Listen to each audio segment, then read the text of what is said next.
Sejam todos muito bem-vindos a mais um vídeo aqui do nosso canal. Meu nome é Erika Tasca, eu sou fonoaudióloga e sou neuropsicopedagoga clínica. Hoje nós vamos falar sobre o lobo temporal, aquele que processa a nossa audição.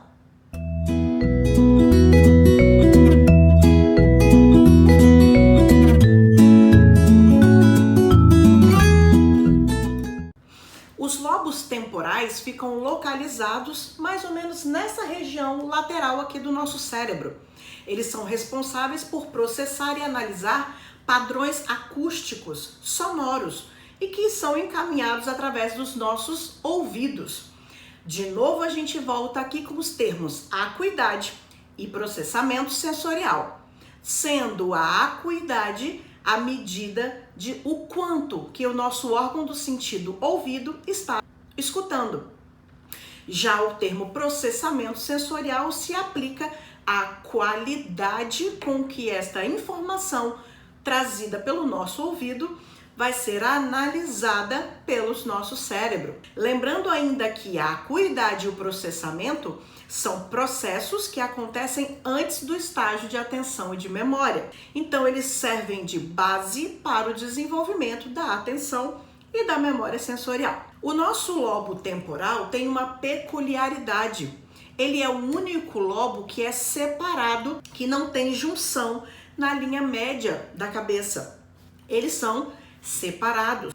E por serem separados, eles funcionam, analisam coisas diferentes dependendo do hemisfério cerebral que eles estão. Por exemplo, o lado esquerdo do nosso lobo temporal, ele processa e analisa as palavras que a gente conhece e sabe seus significados. Deste lado, nós temos uma área anatômica responsável pela memória auditiva de palavras, que é a área de Wernicke, também conhecida como a área de recepção da linguagem. E quando a gente fala de linguagem, nós estamos dizendo das palavras que a gente conhece e sabe seus significados. E através destes significados que a gente consegue organizar as palavras para comunicar aquilo que nós queremos falar. Já o lado direito do nosso cérebro processa não as palavras agora. O lado direito processa as prosódia, ou a melodia que nós colocamos, embutimos nas palavras com a intenção de comunicar algo que nem sempre está associado às palavras. Por exemplo, quando eu faço uma entonação em determinada palavra de uma frase, eu estou emitindo uma intencionalidade ao dizer daquela maneira. Para ficar mais claro para vocês, se eu perguntar para você que está assistindo esse vídeo, você vai lá em casa hoje? Você monta uma resposta para mim, certo? Agora, se eu te perguntar, você vai lá em casa hoje?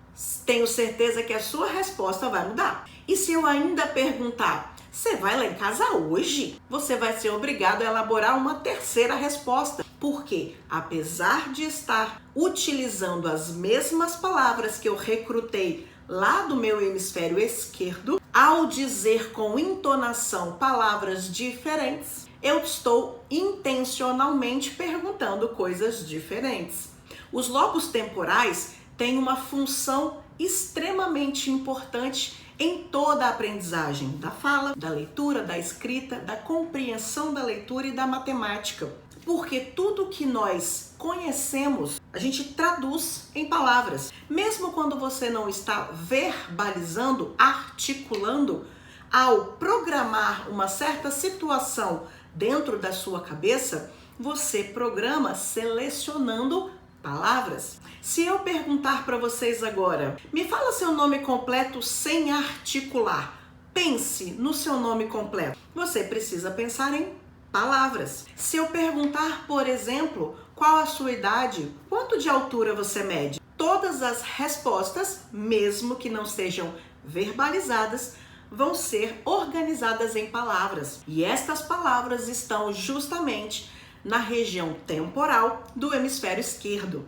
Voltando um pouquinho aos conceitos de processamento e de acuidade, qualquer alteração, tanto na acuidade quanto no processamento, vão trazer prejuízos na atenção e na memória daquele sujeito. E normalmente quando a gente tem casos ou suspeitas de desatenção, normalmente a gente para a investigação com avaliação auditiva periférica, a famosa audiometria. Caso a audiometria dê normal, segue para outros caminhos de investigação. E anatomicamente dizendo, eu tenho a parte periférica do sistema auditivo, mas eu também tenho a parte central do mesmo sistema auditivo. Então, quando eu avalio somente a parte periférica da audição através da audiometria, eu iniciei o processo de investigação do sistema auditivo, mas eu não completei, porque eu não fiz exatamente a outra avaliação, que é de processamento auditivo central.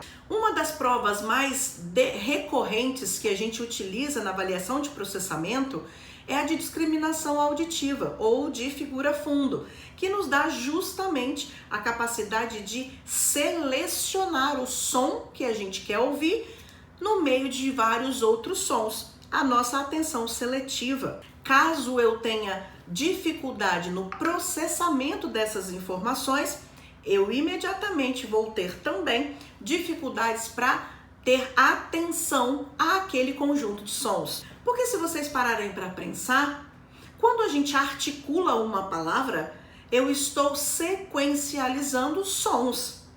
Quando você recebe a mensagem dita por outra pessoa, o nosso ouvido precisa ter a capacidade de discriminar todos os sons ditos por aquela pessoa. Caso algum som se perca, o nosso ouvido tem a capacidade de completar essa informação. Porém, quando esta capacidade de completar a informação não está 100% organizada, esse completar da informação vai ficar equivocado. Por isso, é muito comum que crianças com alteração periférica ou central tenham dificuldades em discriminar as palavras, fazendo, por exemplo, trocas como P por B, T por D, F por V e assim por diante. Ao se suspeitar de problemas de atenção auditiva, é fundamental que a gente faça a avaliação periférica da audição,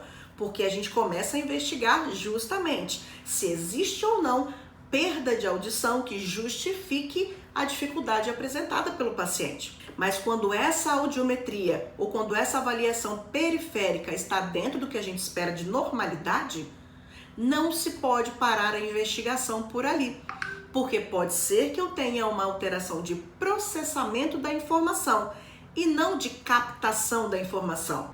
Existem vários artigos comprovando que crianças com suspeita de TDAH, por exemplo, podem ter características do transtorno de déficit de atenção e hiperatividade e que, quando se avalia o processamento auditivo, está lá a dificuldade.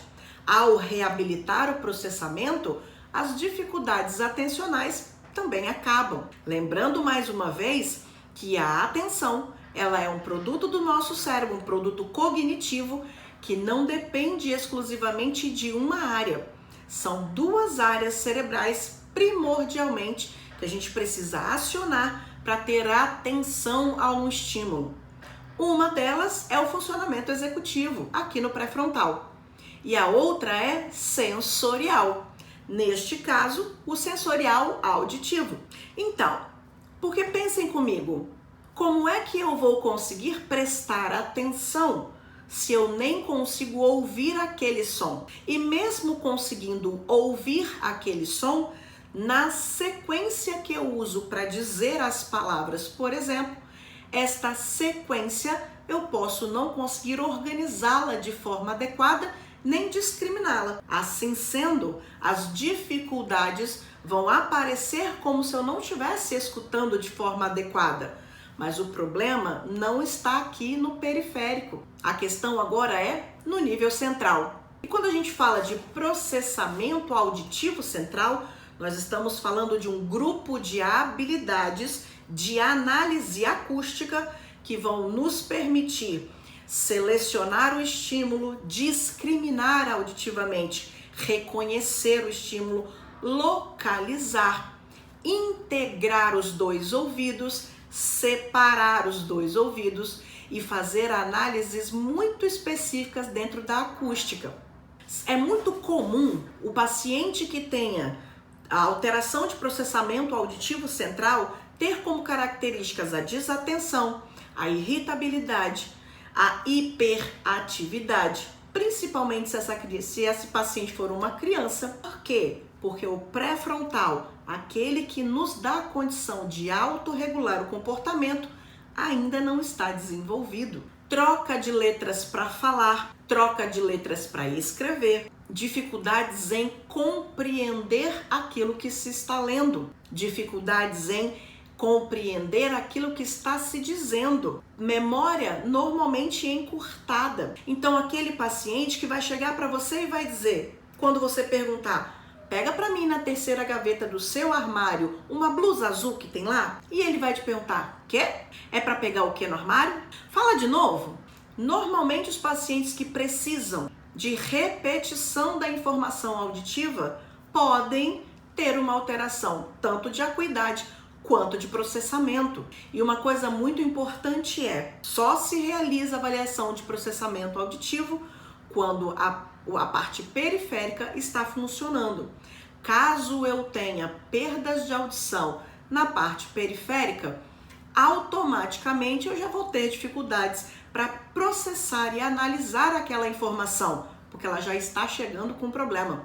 Por isso, ao menor suspeita de desatenção, precisa primeiro fazer uma audiometria. Depois, com a audiometria dentro da normalidade, é necessário fazer uma avaliação de processamento auditivo. Lembrando que o processamento auditivo, ele compõe uma bateria de outras avaliações para a investigação das desatenções, das dificuldades de aprendizagem e até dos transtornos de aprendizagem. Não considerar a avaliação do processamento auditivo, muito menos da audiometria periférica, nesses casos, é desconsiderar toda a atuação do sistema auditivo dentro da nossa aprendizagem. E eu arriscaria dizer que 90% dessa responsabilidade da linguagem é da audição. Se esse vídeo fez sentido para você, se você conhece alguém com essas características e ainda não avaliou o processamento auditivo, faça essa avaliação e depois vem contar aqui pra gente o que aconteceu. Lembrando que outros vídeos aqui no canal têm depoimentos de pacientes que tinham alteração de processamento auditivo e já não tem mais. E de novo eu reforço para vocês, nem tudo que parece é. Então por isso mesmo, curta, compartilhe e deixe o seu like. Até a próxima!